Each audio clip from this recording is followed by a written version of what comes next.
ये हैं टोटल 4 दाने और 3 फीमेल हैं, 1 मेल है। बिल्कुल प्योर चीज़ें ये आप चेक करें इनकी खूबसूरती। और ये इसका झालर देखें, 1 लाख रुपए के 4 दाने हैं और एक ब्रीडर है और 3 फीमेल है।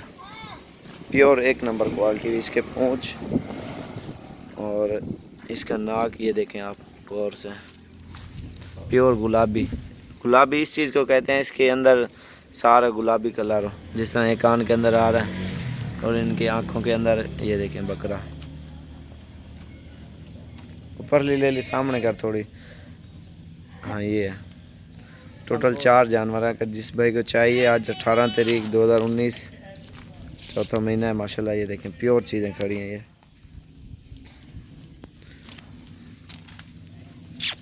ले लेक पलो कला छोड़ो काशा।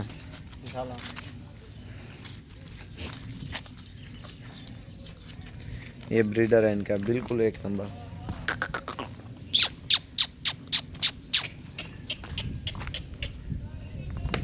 और ये 3 फीमेल है। खोल लेने को बकरे भी नहीं आवाने काशा। ये 4 जानवर हैं कुल टोटल। जो भी भाई ख़रीदना चाह रहे हैं पहले जो रब्ता करेगा उसके साथ इनका सौदा करेंगे।